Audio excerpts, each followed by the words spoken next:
Halo semuanya, perkenalkan kami dari kelompok 38 Literasi Teknologi, kelas AK4402 akan mempresentasikan rasio keuangan dari PT Bank Sinarmas yang beranggotakan Alia Azhara Indrawulan, Denisa Anggraini, Nurul Aulia Rahmawati, Taufik Akawami, dan Selvi Novitasari. Berikutnya pemaparan materi yang akan disampaikan oleh Alia. Debt to equity ratio adalah sebuah rasio keuangan yang membandingkan jumlah hutang dengan ekuitas. Ekuitas dan jumlah hutang yang digunakan untuk operasional perusahaan harus berada dalam jumlah yang proporsional. Rumus untuk debt to equity ratio adalah total hutang dibagi ekuitas, yaitu 27.771.323 perak, dibagi 5.756.302 perak, hasilnya 4,8245. Next. Dan ini tabel untuk PT Bank Sinarmas. Next. Jadi, dengan perhitungan tersebut diketahui bahwa nilai debt equity ratio perusahaan PT Bank Sinarmas yaitu berada di atas 1. Artinya, perusahaan ini memiliki fundamental yang lemah, sehingga nilai rasio tinggi. Hal ini juga menunjukkan bahwa besaran utang yang dimiliki perusahaan lebih besar dibandingkan total kepemilikan asetnya. Next. Return on equity adalah perhitungan rasio yang menunjukkan kemampuan perusahaan dalam menghasilkan laba bersih dengan menggunakan modal sendiri dan menghasilkan laba bersih yang tersedia bagi pemilik atau investor. Rumusnya yaitu laba bersih setelah pajak dibagi ekuitas pemegang saham, yaitu 96.765 dibagi 17.478.609.134 perak dikurangi 17.461.803.300 perak. Hasilnya 0,00575. Next. Untuk dividen per saham adalah dividen per lembar saham, yaitu angka ini dapat dari pembagian dividen perusahaan dengan jumlah total lembar saham. Contoh sederhananya, PT Bank Sinarmas memutuskan untuk membagikan dividen tunai sebesar 1.920.000.000 kepada pemegang saham. Jumlah total lembar saham dari PT Bank Sinarmas adalah 1.200.000 lembar. Dividen per saham ini dibagi, jadi 1.920.000.000 dibagi 1.200.000 hasilnya 1.600. Jadi dividen per saham atau dividen per lembar yang diterima oleh pemegang saham adalah 1.600 lembar. Next. Dividend yield. Dividend yield adalah metode yang digunakan untuk mengukur jumlah arus kas yang diperoleh untuk setiap uang yang akan diinvestasikan dalam posisi ekuitas. Dengan kata lain, ini adalah ukuran berapa banyak keuntungan yang akan diperoleh dari dividen.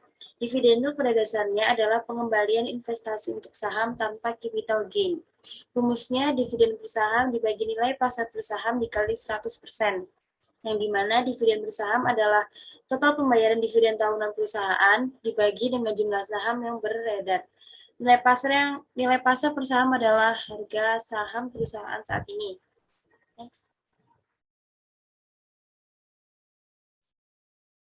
Dividen yield sama dengan dividen bersaham dibagi nilai pasar bersaham dikali 100%, 1.600 dibagi 13,56 dikali 100%, sama dengan 117,9941 dikali 100%, hasilnya itu 118%. Jadi, dividen yang diterima perusahaan pada tahun terakhir sebesar 118%. Berikutnya itu gross profit margin adalah ukuran keuangan yang berharga bagi manajer perusahaan serta investor perusahaan karena ini tuh menunjukkan efisiensi yang dapat digunakan bisnis untuk memproduksi dan menjual satu atau lebih produk sebelum biaya tambahan dikurangi. Rumusnya yaitu penjualan bersih dikurangi HPP dibagi penjualan bersih.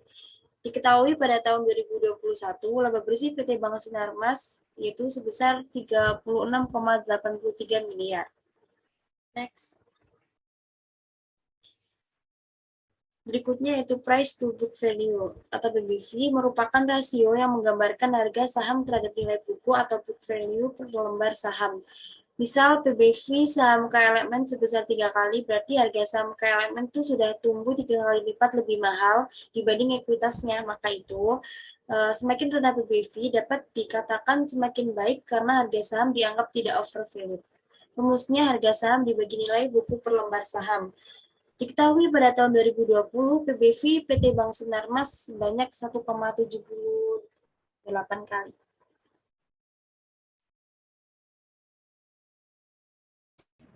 Selanjutnya, price earning ratio adalah alat analisis yang digunakan investor untuk menentukan kelayakan pembelian suatu saham. Pada intinya, rasio PE menginformasikan banyaknya uang harus diinvestasikan untuk memperoleh tiap Rp1 laba. Rasio PE yang rendah dianggap lebih baik karena biaya investor untuk tiap Rp1 laba lebih sedikit.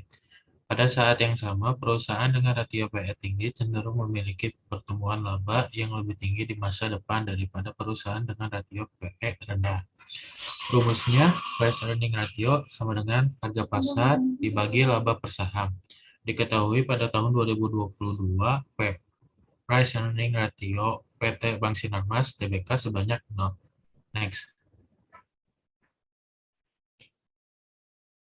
Return on asset merupakan indikator tentang seberapa andal perusahaan dalam pemanfaatan aset untuk menghasilkan keuntungan profit.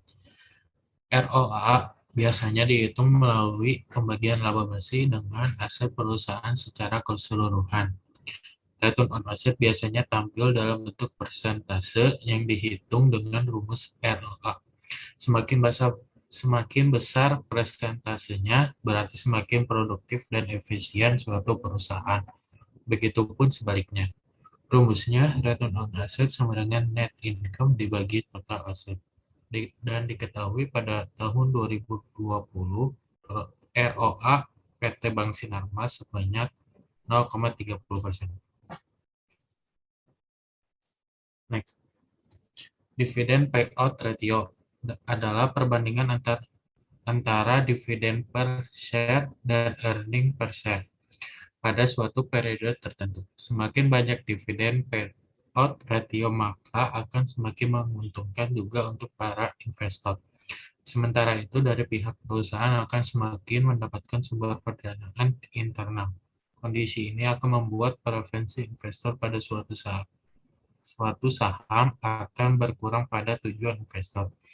Menanamkan modalnya tentu saja akan karena ingin mendapatkan pembayaran keuntungan berupa dividen dari pihak perusahaan. Rumusnya dividen payout ratio sama dengan DPS dibagi EPS. Dan diketahui pada tahun 2020, dividen payout ratio PT Bank Sinarmas Tbk sebanyak 160. Next.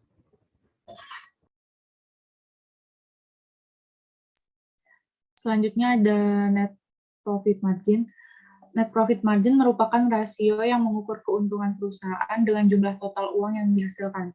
Rasio ini juga mengukur seberapa efektif perusahaan dalam menjalankan operasionalnya. Dengan rasio ini dapat memberikan gambaran kondisi stabilitas keuangan perusahaan. Nilai rasio yang baik apabila memiliki profit margin sebesar 20%. Rumus net profit margin yaitu laba bersih dibagi total pendapatan dikali 100%.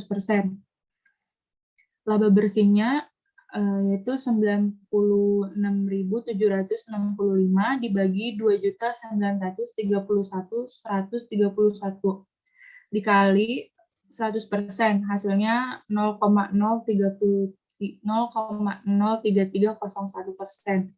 Jadi NPM Bank Sinarmas Tbk pada tahun tersebut menurun karena kurang dari 20%.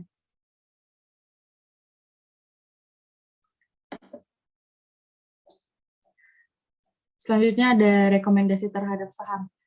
Saat ini PT Bank Sinarmas mengalami penurunan saham yang tidak dapat diprediksi kapan saham akan mengalami peningkatan lagi. Sehingga untuk saat ini para investor tidak direkomendasikan untuk membeli saham kepada PT Bank Sinarmas Tbk.